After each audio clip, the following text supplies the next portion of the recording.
Hey everyone, hope you guys are all having a great day. Today I'm going to do the mid-year freakout tag. I won't be freaking out, don't worry. So I'm going to go ahead and jump right into the questions. Question number one for this mid-year tag is, what is the best book you've read so far in 2018? And I can't pick just one, so I went through my list and looked for some of my 5-star reads. And so for fiction, some of my 5-star reads were The Assassin's Apprentice by Robin Hobb, which is the beginning of a fantasy series. And then All Quiet on the Western Front by Erich Maria Remarque. These are both excellent books. I also really enjoyed Neverwhere by Neil Gaiman. And then for some non-fiction books, I have a couple of 5-star reads from this year. The first one was Bonhoeffer by Eric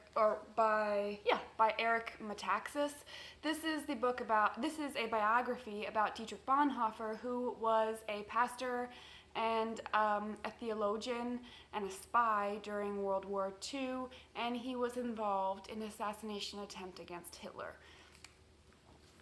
And then the other nonfiction book that I gave 5 stars to is Hillbilly Elegy.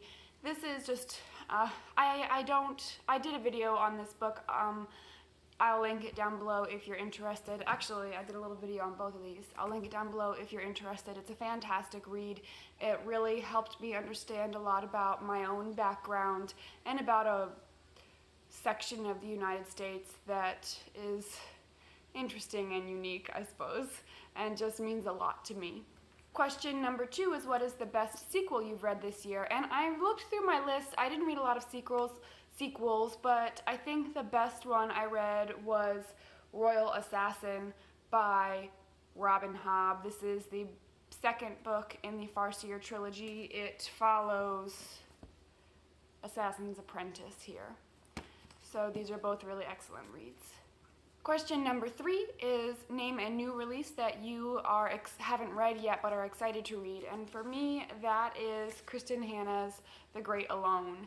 This is about Alaska. It is probably the final Alaska book that I have purchased recently. It's a gorgeous cover. I really enjoy this author's writing, and I'm definitely looking forward to reading this one. Question number 4 is the most anticipated new release for the second half of the year, and I don't really pay a whole lot of attention to new releases, so I'm not gonna really answer that question. Question number 5 is biggest disappointments so far this year. The first one is The Red Queen, which was a young adult book that started a series. I really hoped I would like it, but I ended up hating it. And then the other big disappointment is a book that I read when I was probably 16 or 17 and absolutely loved, so I decided to reread it, and I realized I did not enjoy this second reading of it, and that was A Northern Light. I will put a picture of it here. Question number 6 is, what is the biggest surprise of 2018 so far? And for me, that was Big Little Lies.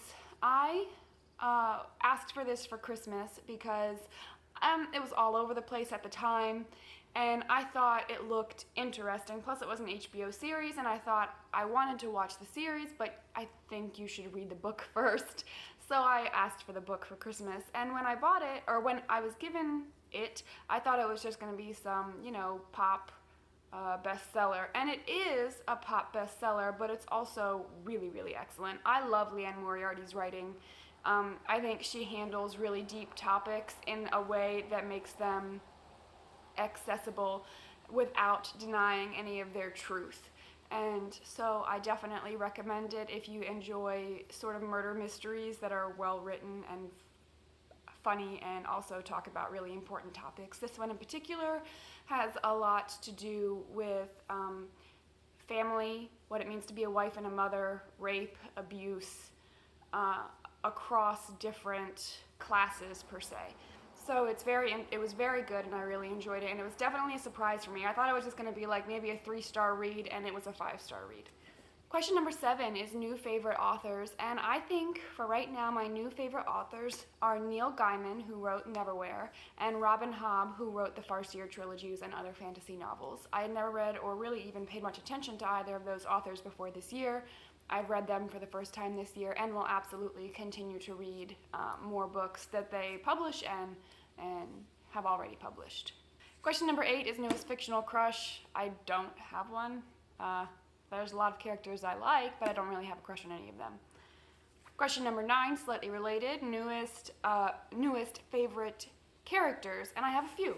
So from the First Year trilogy, I really love Burrick's character. He is a sort of a mentor to the main character Fitz, and I also love the Fool. I loved him in the first book because he was goofy and odd, and you knew he was going to be important, but you don't really know why. And then as you read Assassins, or Royal Assassin, you sort of get a little bit more about him, but he's still clouded or shrouded in mystery.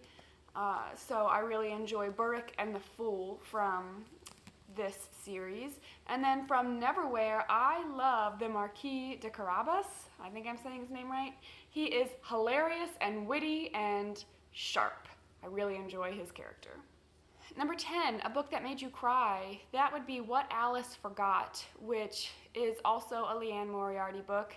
It is about a woman who loses her memory, and she has to struggle through remembering the things that she's forgotten, and it's about marriage and divorce and miscarriage and loss, and I bawled like a baby.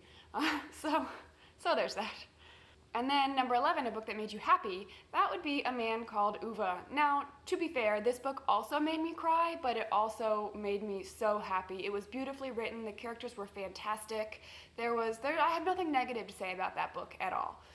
So it made me so happy. It's just a wonderful book to read.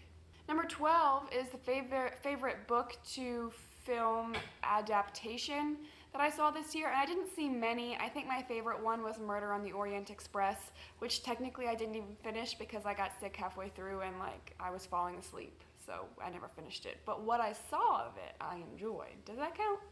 13 is favorite review that I've done this year, and I don't have one. Again, I'm sorry. I'm doing the whole not answering thing, and you're just gonna have to get over it. Question number 14 is the most beautiful book I've bought this year, and so technically, I didn't get this book this year. I got it for Christmas, but it's the best one I could think of because it's so beautiful. I can't help but show it to you again. It is Murder on the Orient Express. I just think this is a lovely cover. I love it, and it's what made me buy the book or ask for the book. Question number 15 is what books do I need to read by the end of the year? And I'm going to refer you to a video that I already did to answer that question. I did a whole video on how I'm sort of solving my TBR solution for books that I really want to get to by the end of this year. So yeah, I really enjoyed planning for this tag because it was fun to look back at the books that I loved, and I have had a lot of 5-star reads this year.